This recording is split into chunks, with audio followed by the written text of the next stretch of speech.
Five. You can start immediately when that time Okay. comes.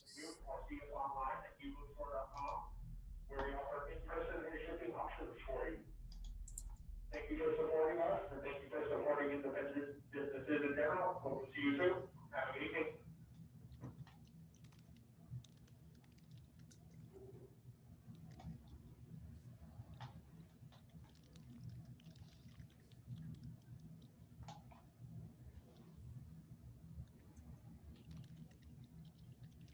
Alrighty, Dan, why don't you go ahead and get started? All right. Hello, everyone. My name is Dan Duty. I'm an events coordinator at University Bookstore in Seattle, Washington. I'd like to welcome you all to our launch event to celebrate this week's publication of The Chance to Fly by Allie Stroker and Stacy Davidowitz.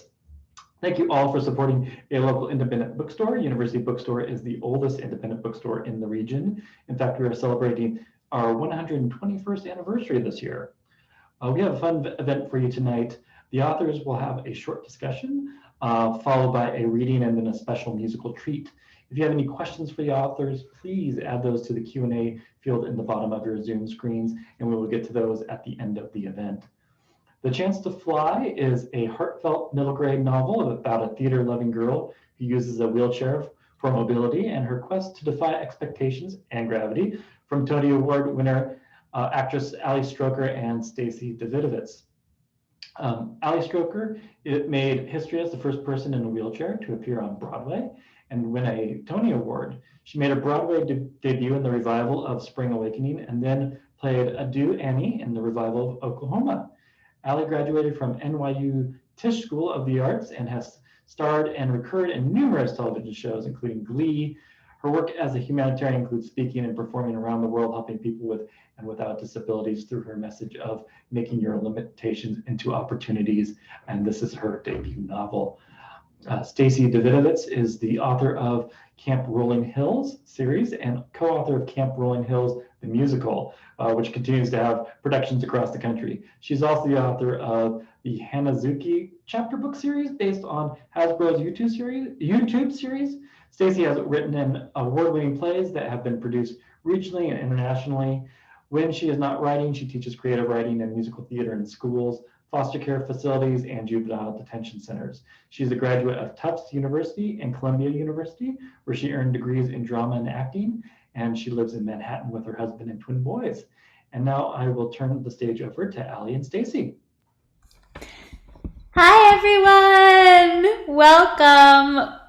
We wish we could be with you in person in Seattle, but we are here on Zoom, and we're thrilled tonight to talk to you about our about our book, The Chance to Fly.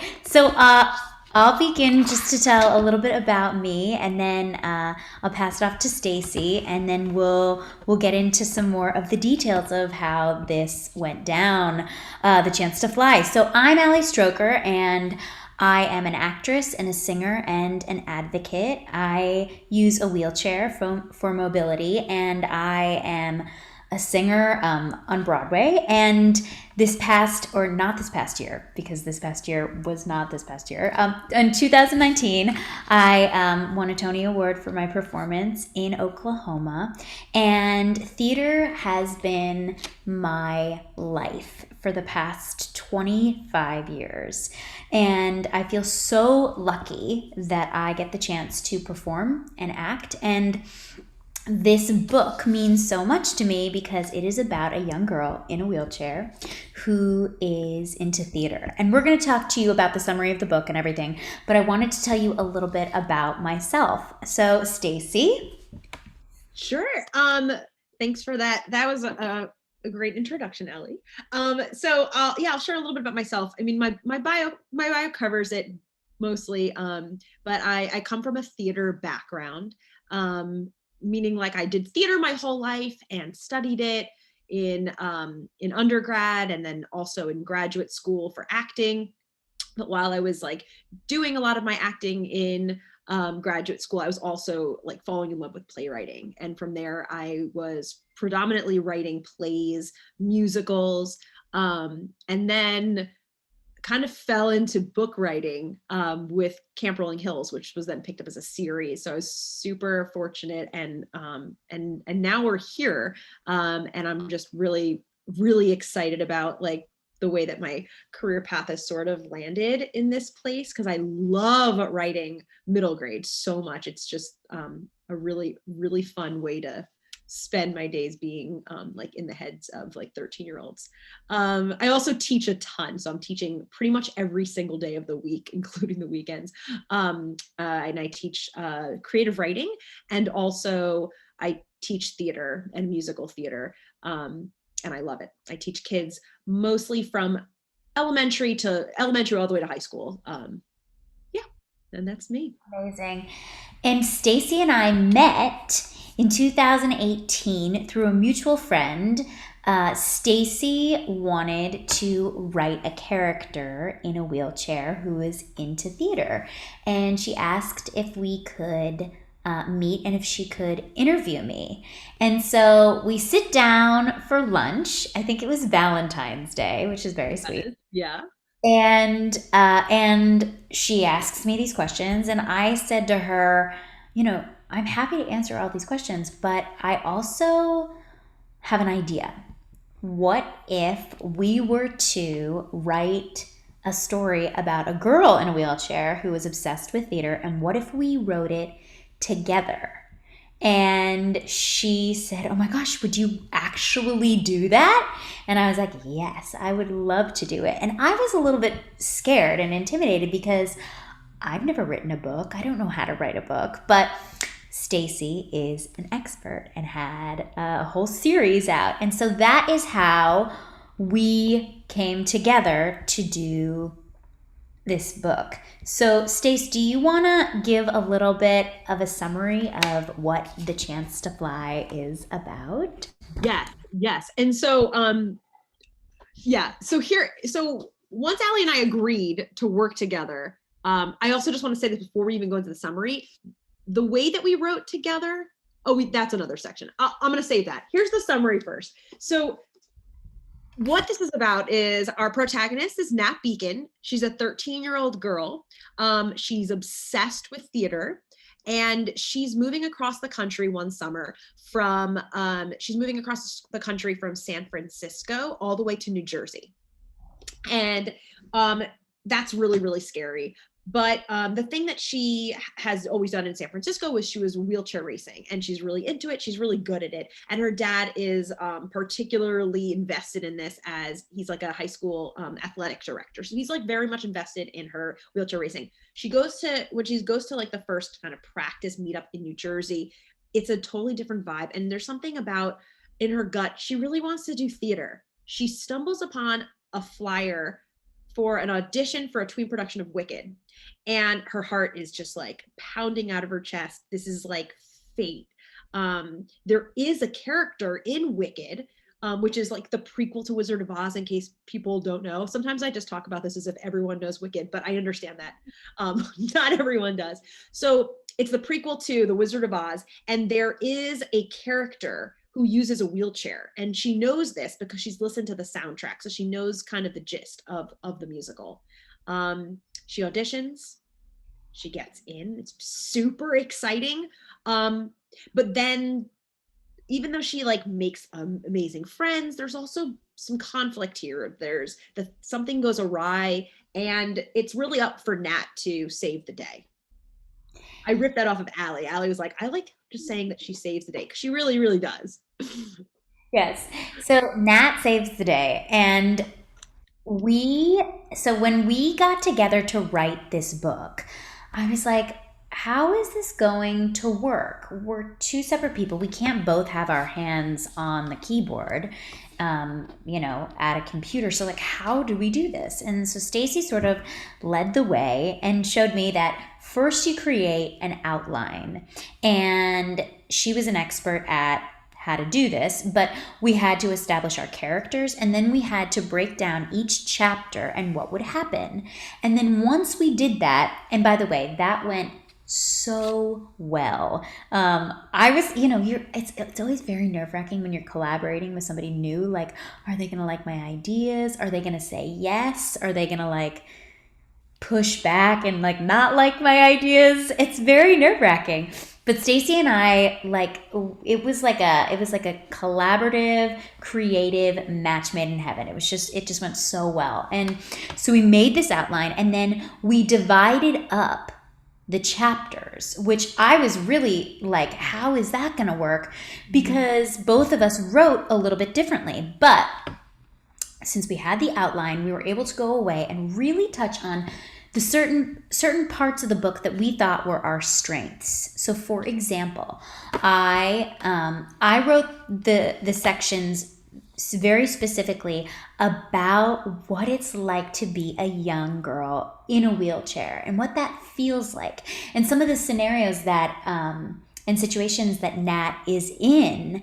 I really wanted to bring the authenticity out, because my experience of growing up in a chair was super specific, and I had never read any book, or really anything for that matter, that I felt like I identified with. So those were the sections that I took. And Stacy is a genius at dialogue and character descriptions and character development and creating drama and then solving the problems. So and then we exchanged sections, and we talked about what parts we felt like were really working and what parts, maybe this part should be adjusted. And this took 2 years, and it was amazing. But I had never ever written a book. I didn't know it took that long, because then you go into the editing process, which, Stace, will you talk a little bit about what that means and like what that was like? Yeah. So I actually, I think we got the first draft down pretty fast, because we were like, the outline process was so smooth, and we really did have such a like solid plot. And we kind of very quickly knew our characters, because they were just kind of like our friends that we did theater with when we were younger, or even, younger versions of the people that we work with now. And so it came very naturally for us to create a clear arc with our story, but still like required a lot of, revisions, as always. So basically we get like an edit letter from our editor, and it's kind of going through like the details of the themes and the arcs, and how can we make this story really pop. And that takes, after you get that feedback, you really have to think about how to apply it. And so that took us a little while, like a couple months. And then there'll just be a lot of back and forth. And then as we make more changes, there's more things to discuss and solidify and figure out like what's resonating. And sometimes we'd make changes and be like, actually, the original was better, but if we change this, and this, there's a lot that goes into the process for us. So, and for anyone writing books, I don't even know if I told you this, Allie, but like the revision process for our book was like a fraction of the kinds of revisions that I was doing for Camp Rolling Hills. Really? Yeah. I mean, also Camp Rolling Hills was like my find first out book. new things like to be totally fair, like when I wrote Camp Rolling Hills at first, because I was so accustomed to dialogue, I remember like the biggest note was like, there needs to be other stuff other than dialogue. Like I was like, oh, because it was, I should say, that was originally a musical that I adapted into a book. And so I was like, oh, let me just copy and paste a lot of the dialogue and just fill in some of the, but that's, so I think that, each time I write something, I learned so much. And I learned so much from you, Allie, working on this collaboration. And it was just like, as you were saying, it was just a really fantastic match. I want to also talk a little bit about one of the things that was super important to me that I tried so hard to articulate to Stacy, and I think she really understood, is that I didn't want this book to just be about Nat being in a wheelchair. Because sometimes I feel like the stories out in the world about people with disabilities, it's just about their disability. And that doesn't feel authentic to me. Like, my life is not just about being in a wheelchair. There's a lot going on. And every single day, my chair definitely like influences certain parts of my day and my life, but it's not my entire life. So I wanted to really find Nat's voice, and not just her voice when she's talking to people, but her inner voice and what she says to herself. And that's one of my favorite parts about this book, because the truth is, nobody really knows what your inner voice is like until there are books like this and you share it. And the moments when you feel really uncomfortable, or you feel really excited, or you feel really nervous, or you feel like everything in the world is right, or when you feel like everything is crashing down on top of you. Those moments to me were so important to articulate, especially in Nat's world, and the things that really affect her and emotionally move her. And one of the ways that I thought about creating this character, because I didn't want it to be exactly me. I didn't want Nat to be exactly Allie. I wanted Nat to be her own person. So one of the things that I drew upon, because I'm an actor, is what is it like to get a script and create a character that you've been given based on the script. So like the character development, I kind of like turned to all my acting training and everything that I have learned over the years about what it means to create a real person on stage. So I wanted to share that a little bit, like, how that has influenced this book to me is really important for you all to know when you read it. And the next part that I want us to speak on is, I think it's so important, no matter what you do in your life, you have a why. Why do you do what you do? And I really wanted to have a why behind this book. Why the chance to fly? Why are we spending the time to create this story? And the why for me is because when I was 8, 9, 10, 11, 12, 13, and through my life, I didn't ever have stories that I saw myself reflected in. And I think authentic representation is so important, because when you are a young person with a disability, you look to see where you fit in the world and where you count and where you're going to be able to make it. And for me, I didn't ever see myself represented. So in certain parts of my life, I was so afraid that I wasn't going to have that part of my life. For example, like romantic stories. And I have to share, there is some romance in this book. I think you'll all enjoy it. But growing up, I didn't ever see anybody in a wheelchair or with a disability like have a crush or have a relationship. And so when that came up in my actual life, I began to wonder, do I get this part? Like, do I get my own love story? I've never seen it out in the world. Like, can this be possible for me? And so Nat's story and her going after her dreams of being on stage and having a group of friends and finding her purpose and her passion, to me, that story is so important for young people to know, so that they know that they also can have a purpose and a passion and go after their dreams. Stacy, do you want to talk just for a moment about your why about this book, like why you wanted to do it? Yeah, I mean, to me, growing up, I just felt like theater was a place where you could just you can kind of step into the shoes of someone else and like be a different version of yourself or a different person entirely.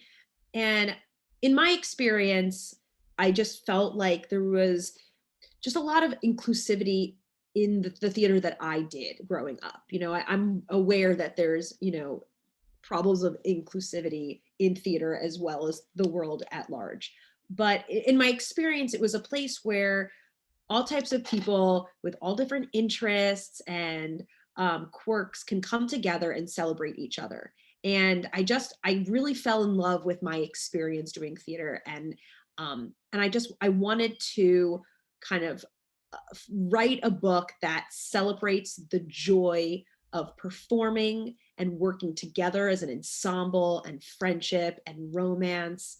And Nat is the perfect protagonist, I think, to enter into this world and like find it just giving her this giant hug, you know, this theatrical hug. I love So that was really my motivation. And also because writing middle grade and coming from a theater background, I was like, when can I write a theater book? Like that was just the thing that was like gonna be the thing that I did next. And so this was, I was just really excited to dive in. Yeah. Well, so Stacy did something really creative and cool. She took one of the scenes from our book and made it into a scene that we can read aloud to you. Because we thought, well, we could switch off and you could read one paragraph, and I could read another paragraph, but let's like bring this scene to life. So this next scene, should I set it up? Yeah, sure. Okay. So Nat is at her first day of rehearsal for Wicked, and they go into the choreography where they're gonna learn the dance. And the director comes over to Nat and tells her that she can go home, that she doesn't have to stay for the choreography, and to not worry about it. And this is so devastating to Nat. She's so upset. She wants to be a part of the dancing in the show, and the director says no. So she goes home. She's really, really upset, but she has a conversation with a few of the kids in the show. And in this scene, you're going to meet Hudson, who is the dance captain. And Hudson agrees to come over to Nat's house and help her with the choreography. So this is that scene. I also just want to say that this is not her romantic interest. No, it is not. No, because when you said that just now, I was trying to like absorb it as if I didn't knew nothing about it, and I was like, oh wow, okay, so we're getting into the romance right. But no, just her best friend. Yeah. Okay. Her friend. All right, so I'm gonna be reading also Nat's mom. So I'll try to jump in and out, different voices and stuff. Okay, here we go. So the setting is Nat's home, and the doorbell rings, and the doorbell goes. Ding dong, the witch is dead. Hudson's here. I got it. Hey, can I steal your doorbell? Mine's a boring intercom thing that buzzes. Right. So this way's my room. It's right down here, and this is it. Cool. So we don't have a ton of time. Okay, no, I get it. It's Belly flop. Oh, girls' beds are the best beds. My bed's boring. It's just gray and stiff. or you can get one of those foam egg crate things. Maybe I'll ask for a feather top for my birthday, even though I'm sure I'll just get a lacrosse stick. Definitely don't sleep on a lacrosse stick. I'd be like the princess from the musical Once Upon a Mattress. Ha, totally. Oh, wait, who's that? Who? You and that girl in amazing straw hats reading Pop Star Mag. Oh, Chloe, my best friend from home. Do you miss her? I do. What? What? Did something like happen between you two? Oh, no, not at all. I miss her a ton. But I guess since I've been here hanging out with you and the other Broadway bounders, it's kind of filled that hole. Wow. Sorry, that's weird. You're right. We basically just met. No, God, I wasn't thinking that. I was just thinking about how I felt the same way when I joined Broadway Bounders. I didn't move across the country or anything, but I had like 0 friends in elementary school. Kids called me pretty horrible names, but at the JCC, I basically found my people after the first rehearsal. The same people you're friends with now? same people we're friends with now. Okay, no, what? No, I know it's dorky, but I mean it. Okay, honestly, it's almost as dorky as you putting the Wicked flyer and casting email on your wall. Like, Oh. no, it's fine. I have it on my wall too, the flyer, not the email though. Wicked was the first musical I ever auditioned for, so I don't know. I like putting feel good stuff up. Oh, and I should record all the funny stuff that happens in rehearsal and make a quote wall. We actually already have a secret one backstage. No way. Yeah, behind the shelf of prop clocks. So far, no one in charge has noticed the vandalism. You have to show me. Duh. And once Cora designs the show poster, she always designs it. You should get the entire cast to sign it and hang it up too. Okay. Enough talking. Let's dance through life. Yes. Okay, let me show you the first 8 counts we learned, then we can start to translate. Nice word. I listen. Okay, so Hudson puts on Dancing Through Life and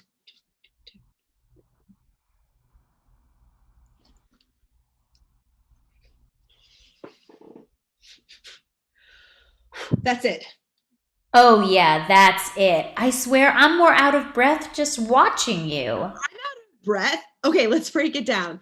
The first move is a half turn. We all face upstage with our backs to the audience, then we turn front. Great. So we're going to turn on the count of 3, land on 4, okay? 1, 2, 3, 4. So I definitely need more time to turn. Maybe have your hands on the wheels earlier. Like, can you start turning on 2? Sure, yeah, I'll try. Cool. 1, 2, 3, 4. Yes! Your chair equals awesome. Want to try? Try what? Your chair? Yeah. Is that stupid? It's just I have an extra one in the garage. That would be so cool. Oh, okay. Great. Hold on. Mom! Can you bring in Eliza? Sure, hon. Please tell me you named your wheelchair after Eliza Schuyler Hamilton, my dream role. My dream role! Our dream role. Oh my God, I'm obsessed. Okay, so the chair you're sitting in now, does she also have a name? Of course. This is Peaches, named after her pink color, and also the funky new orphan in Annie Warbucks, the Annie sequel. So one chair's an orphan, the other founded an orphanage? I never thought of that way, but yeah. And here's Eliza. By the way, you two talk so fast, I can hardly understand a word you're saying. I didn't realize, did you? Yes. Okay, I'm lowering myself in. I'm actually really nervous because you maneuver your chair like it's a part of your body. I'm gonna suck. You have like the most perfect control when you dance. It'll be no different in the chair. I don't know. Okay, now what? Do I push the actual tire or the metal pushing part? I sometimes push a bit of both. Okay, pro tip. Use the metal push rim when you need to get as much momentum as possible. And if you put your hand over both the rubber tire and the push rim, that'll give you even more momentum. Closer, but you used your legs. Oh, it's so hard. Okay, I feel like I need to record you and then watch it back in slow motion. You can totally record. Oh, do you know the Rolettes? Is that a girl band? They're a dance group. They're all beautiful girls in their 20s who are in wheelchairs. They do big dance numbers, and they also make music videos. Seriously, you're telling me this now? Sorry! Okay, I'm pulling up their first ever competition. Okay, you see how the lead dancer does a wheelie and a dip? Yes, I see it. The way she moves, the way they all do. It's like with complete confidence. They own their bodies. Plus, they're really strong and hot. I wish I could be that amazing. Are you kidding? When you dance for Calvin, his head is going to pirouette off his neck. Morbid, I love it. Okay, let's do the partner work. Grab that fuzzy pillow. But we've got each other, right? Yeah, but only one of us will be in a chair. Touché. Grab a pillow for yourself. God, I wish I could dance with Malik. Me too. Wait, Oh my God, seriously? I mean, I'm kind of joking, but you're serious? Yeah, I mean, yeah. He's really cute and he's so nice. And talented and philosophical and a lot of very good adjectives. Is he gay? I wish. Is there something going on between him and Savannah? She's always liked him. And he always liked her? Everyone's been waiting for him to get the hint. How do you know he hasn't already gotten the hint? Because boys are dumb with stuff like that. So do you think he'll like her back when he realizes she likes him? I don't know. Probably. If he were smart, though, he'd like you back. Hudson, your dad is here to pick you up. No. Oh, I'll text him. Okay. I'm just going to text him 5 more minutes. He'll understand, right? Right. Maybe we can make this a thing. Are you sure? I know it's a lot to have to help the cast all day and then help me. Stop. It was so fun. Also, thank you for sharing so much with me today. I mean, if it helps, I got called a lot of names in elementary school too, and middle school. People don't always see me. They see the chair. Their loss, honestly. Oh, you should make everyone get an Eliza. It should be a worldwide requirement. Unfortunately, most people act scared of my chair. Like even in Wicked, your Munchkin character, Bach, he has a crush on Glinda, but Glinda makes him ask out Nessa Rose as a form of charity just because she's in a wheelchair. Is it so crazy for Bach to actually love Nessa, but not crazy for Fiyero to love Glinda? Or even Elphaba? Like, what? You're right. I mean, you're totally right. One day, I would love to play a lead. Not give advice to an actor playing a role in a chair. Not play a lead character in a chair. But like play a legit, normal leading lady. Maybe even one with love stuff. I want that for you. Like, that needs to happen. Okay, so obviously it's not the same for me, but okay, I'm just gonna say it. I like being dance captain, but I don't want to be stuck on the sidelines helping Malik for forever. For once, I want to be the lead too. You should be. You'd be amazing. Thanks. I mean, I get it. I'm not the hottest manly person or whatever, but I can act. I can play a leading guy role or a leading girl role, a leading role, period. Willing suspension of disbelief, people. Wait, remind me. What does that mean exactly? I think it can mean a lot of things. What I mean, though, is that when people come to see theater, they know it's not real. So if an actor is playing a character that doesn't fit the character's body or voice or type perfectly, it's fine. The audience just accepts it. Oh my God, Hamilton! What about it? The whole show is like a giant willing suspension of disbelief because they cast people of color as the founding fathers. Oh yeah, you're right.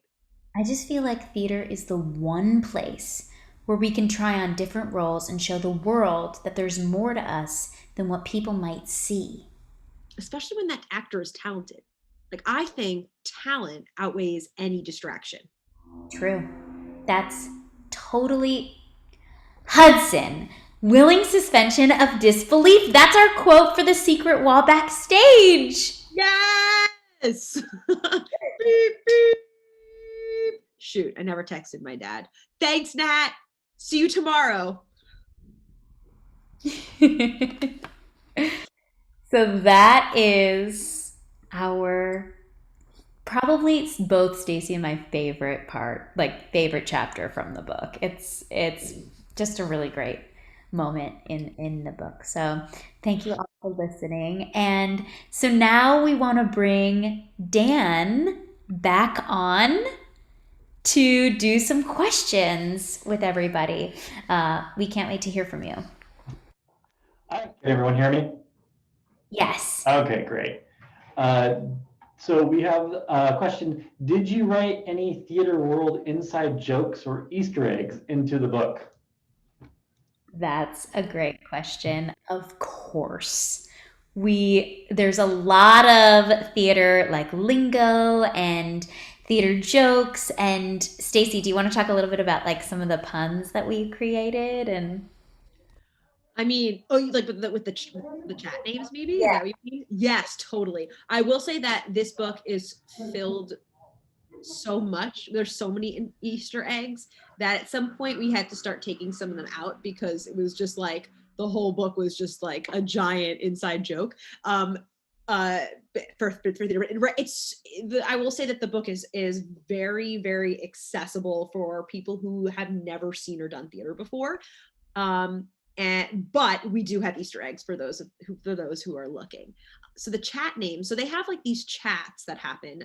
Like there's the Ozbounders, which is kind of like the production of Wicked is for 10 to 13-year-olds, and basically it's like the 13-year-olds have their own little group where they have like like a chat group, and their screen names, really chat names, were really fun to make up.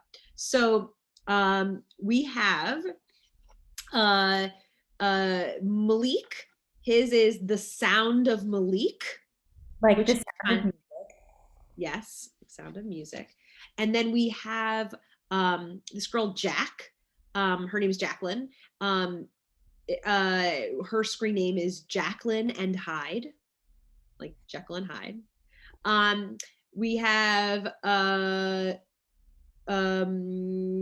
let's do Nat. So we have Nat throwing away our shot. Hamilton. We have there's a character Ray, and hers is The Ray Where It Happens, also a Hamilton reference, the room where it happens. And then we have Savannah. Savannah's kind of, she's our Glinda type, I will say. And she is Legally Savannah because of Legally Blonde. And then we have Hudson is Dear Evan Hudson because of Dear Evan Hansen. I feel like also there's Fig, and his is Purple Harry Poppins. It's like, Purple Harry Poppins. Yes. Because he has purple hair, and they were all, the last summer's production was Mary Poppins. So Purple Harry. A few. Yes. All right. We got 2 questions from Haley Patterson, and I'm going to combine into one. Will there be a chance to fly too? And what books did you read when you were in middle school, each of you? Ooh, great question. We would love for there to be the chance to fly to a sequel to the book and to find out what other things Nat gets into and her group of friends and how they grow and how they change. And of course, more drama. Stace, do you want to add to that? Yeah, we were asked that. Like yesterday, and we were kind of, we would love to continue this story and this world, especially because like I was also thinking a little bit more about it, just because there's also like it's Nat's entry into this world, and I just feel like we've like the group, the ensemble, the close friends, there's so much more that we can explore. Like we've just kind of touched the surface because you can only focus on so much. So I think it would be really fun to like further delve into this group of friends and see some other points of view even and play around with that. That could be really fun. Exactly. So the books that my favorite books growing up were Roald Dahl books. I loved Matilda. I loved the BFG. I loved The Witches. My 3rd grade teacher used to read the books aloud to us. And she did the voices of the characters. And because I loved theater so much, it was like going to listen to a play or a show. So that got me really, really hooked into Roald Dahl books. I love them, and I love the characters. I also love Roald Dahl.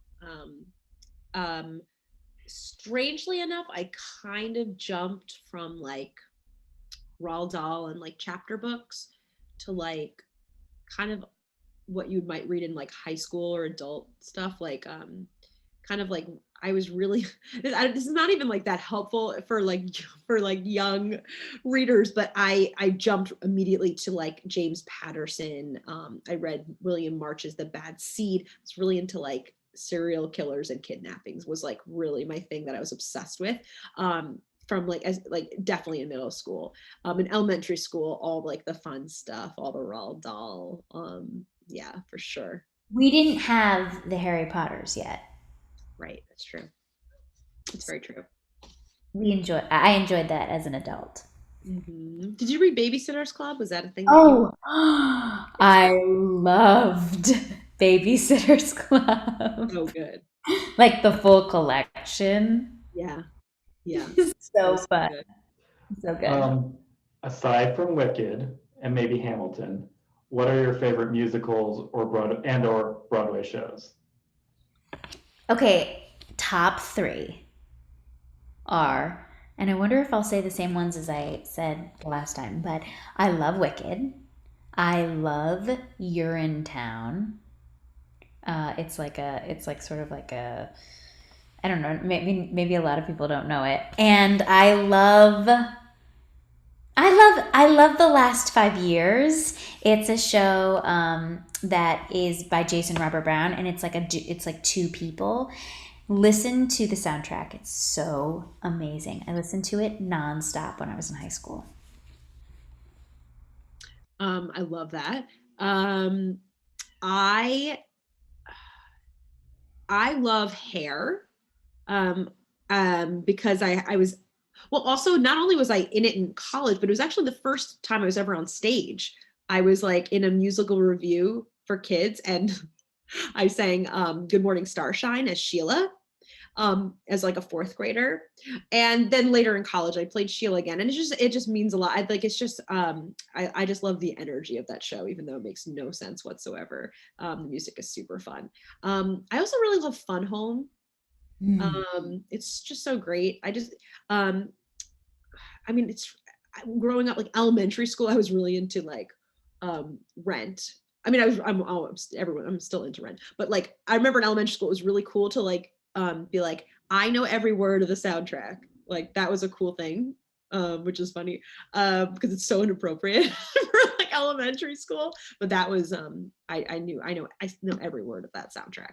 And both Stacy and my first show that we ever did was Annie. Right. We both Yes. did Annie for the first time. That was our like first show ever. And then Stacy went on to do it like 8 more times. Yeah. I was in like 7 or something productions, like renditions, like if you include like community theater, school productions, musical reviews through like acting classes I was in, home productions. I mean, it was like very consuming. I also know every like line of that. Yeah. I'm going to age myself here, but I went to elementary school with a girl who made it to the final group of Annies for the film in the early 80s. Oh, that's amazing. Yeah. I love that. What would you consider adapting the book into a movie, TV series, or I think better yet, taking this to the Broadway stage? Well, we've considered it. And we can't talk about anything yet. But what did we say the other night? We're not going to say it's not happening. There's something happening, so that's exciting, but we're not allowed to talk about it. So it's both annoying, but also affirming that, yes, there's stuff in the works. So it's not like we're like, oh, I don't know. So yeah, we're excited, and we'll hopefully be able to announce stuff. Everyone keep an eye on the Variety and Playbill websites, is what you're saying. If you weren't writing or acting, as the case may be, what other career would you be doing? What are things do you think you might be doing? I like that question. That's a great question. I can tackle it first if you want. Yeah, go ahead first, because I'm like, what? Something else? I know, right? It's like, oh my gosh. If I wasn't writing, so I teach so much, I also consider that my career. So if I wasn't writing or doing theater or teaching, push all of that aside, I would be a child psychologist. I studied psychology. I have a Bachelor of Science in psychology. Yes, I double majored, and I was told when I graduated from college that I could only choose either a Bachelor of Arts or a Bachelor of Science. I couldn't get both. And because I qualified for both because of the science courses that I'd taken for my psychology major, and then for my arts through theater. So I chose science because I was like, I don't know, it feels like if I ever decided to pursue science, it would be nice to have. And I feel like in the arts, no one cares whether I got a Bachelor of Science or not. So yeah, I feel like that would be, I love working with kids, and I think I'm a pretty good listener, and I'm studious, and I think I would have, I think that would have been a cool career choice. Hey, maybe in 10 years, maybe you'll see me, and maybe I am a jazz psychologist. I don't know. We'll see. My mom's totally on, being like, oh, really? My mom's like probably in the panel being like, oh my God, that sounds great. I would be either, so this is sort of in the same world, but I would either be a makeup designer or a chef. Because Wow. I always say, that I love makeup. I've always loved makeup. I love the idea of like transforming into something else, which is very theatrical and sort of what I do. And then I love food so much. So I love to cook, and I think that would be really fun. I hear that once you make like cooking or becoming a chef like your career, it's not like you don't love food anymore because it's your work. But so maybe I wouldn't, but I think it would be really cool to like open a restaurant or something. And what are you working on besides the book? Great question. Stace, do you want to go Yeah, first? yeah, I'll start that. Right now I'm working on, well, I have toddlers. I have twin toddlers, so I'm working on them. But I'm also working on, since working on Chance, I've written like another book that is like a first draft, and I'm really excited about it. So I have that. I'll say it's about twins, so that's kind of fun because I have twins. And that's primarily what like has been what I've been working on most recently. Yeah.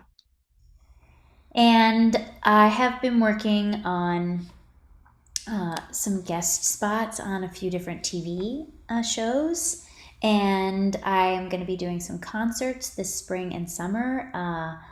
Hopefully, like in person with like sort of small audiences and, everything safe. But I'm really excited about that because I have not done a performance in person with any audiences in over a year. So that'll be really exciting. And some of those concerts will be outside too this summer, which will be great. So concerts and TV stuff, yeah. And one final question. If you could take any movie or TV show or book or I don't know, anything that's not a musical and turn it into a Broadway musical, what would that be? Okay, I have one idea. My favorite movie is Father of the Bride. I knew you were gonna say that. I almost just said it before you because I knew you were gonna say that. It's my favorite movie, and I think Father of the Bride, the musical, would be Which version of Father of the Bride? Because there are two, the Steve Martin one or the older one? the Steve Martin one. Because I watched it like 9,000 times as a kid. But that would be my go-to. I don't know why I'm drawing a blank. The only movie I can think of is Hocus Pocus. Well, and for good reason. But yeah, that would be pretty fun, right? I mean, that the cast of witches in that was so incredible, but like, yeah, we could bring them because they're Broadway people. They're all those three, Kathy and Jimmy, it was Bette Midler, and Sarah Jessica Parker. Oh my And God. it is sort of a musical. Like it is made. I feel like that movie is made. I could sing the song right now of the Potion, the Come Little Children song. Like there's definitely musical elements to it that would lend itself so well. I love that. Well, thank you, Allie and Stacy, for stopping by and sharing your thoughts and experiences with us. And a huge thanks to our audience today for spending an hour with us here at University Bookstore. This event will soon be available on the University Bookstore YouTube channel, and the books along with signed book plates are available to purchase on ubookstore.com, and that's the letter U, bookstore.com. Thank you, and have a good evening, everyone. Thank you, everyone. We so appreciate being here, and thank you so much. Woo!